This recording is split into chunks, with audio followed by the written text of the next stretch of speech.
guys, welcome back to Watercolor Wednesday. Today we're going to do the almighty woodpecker, or we're going to attempt to anyway. So we're going to go ahead and get started, okay?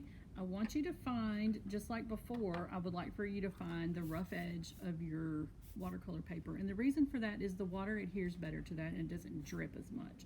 So there are definitely two sides. Feel for it and you'll be able to tell. You can't really see it, but you can feel it.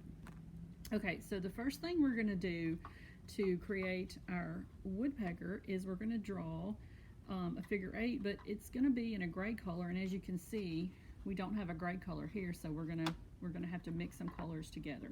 And so black and white makes gray, okay, with a little bit of yellow in there. So we're just going to grab the black, grab the white, grab a little bit of yellow, and you're going to do that a couple of times because your paint is dry. Everything's dry and you want to get it good and moist so you can paint good, okay? And this technique is called dry watercolor. We're going to do a little bit of wet watercolor, but dry watercolor is what we need to do to begin so we can create our figure. So, okay, what we're going to do is we're going to do a figure 8 with the little okay, basically we're going to draw the bird, but it's going to be in sort of like a figure 8, because you're going to do this, okay, figure 3, and then you're going to come around and do like a figure 8, kind of like that. It's an elongated figure 8.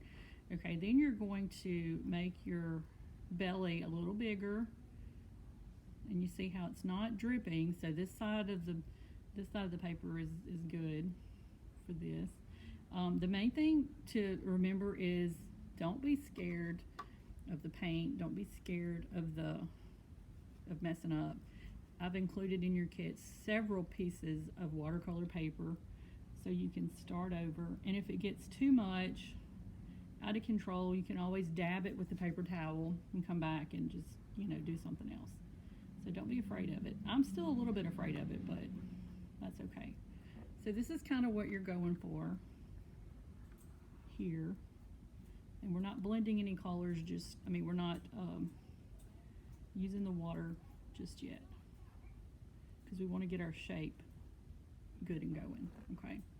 All right, and you see how the color is not all the way white, not all the way black, kind of in between, okay, so it should look like that. Then what you're going to do is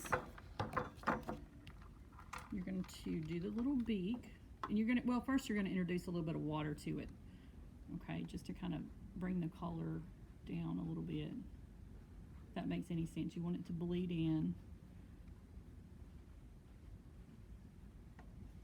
Okay, then we're going to draw a beak on the front, and it's just black, okay, and it's just a quick little, just a quick little beak. I'm going to play with this just a little bit more in the water to kind of get him a little fatter here. Okay, so it kind of looks like a penguin a little bit. Okay, and the reason why we're keeping the white part is because we're going to come in with the solid black, and you're going to dot it a little bit because this is going to be his feather. So you're just going to kind of dot with the black color. Okay, and again, I forgot to do one of the main things is the tail. You want to go back to your black, your white, and your yellow to make sort of a gray. And you want to come in and off his back. You just want to do some quick little swoops here, just to kind of make some tail feathers here. Okay, and if it's too dark, bring in some white and just kind of bring some water in with it, and just kind of, mine's a little darker than I like, but he's okay.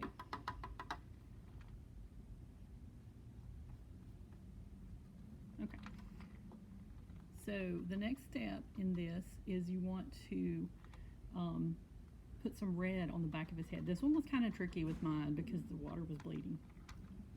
So you want to get your brush wet and just dab it in your red a little bit, kind of saturate it. You don't want it to just drench, but you want enough red to be able to put on the back of his neck.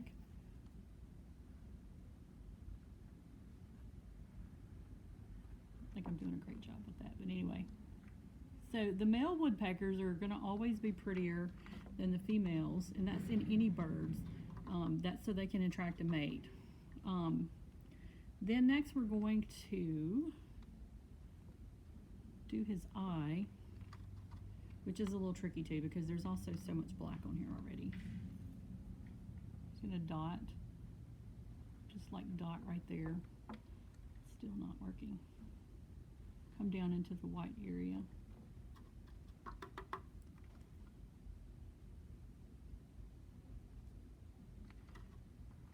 Well, this is not working out like I thought, but you know what? It's okay.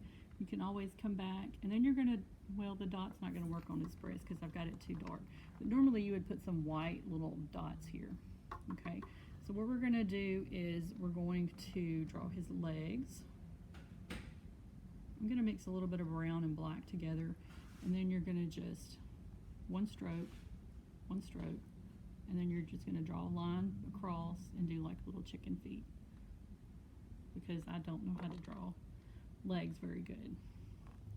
So pretty much there you have the woodpecker. I think my first attempt was a little better than my second attempt. There was more yellow, more gray, and he was lighter color. But anyway, you get the gist. So anyway, thank you for joining us this week, and we hope to see you guys next time. We're going to attempt to draw a squirrel and a chipmunk. We're going to do 2 that week since they're both in the same color palettes. So we'll see you soon.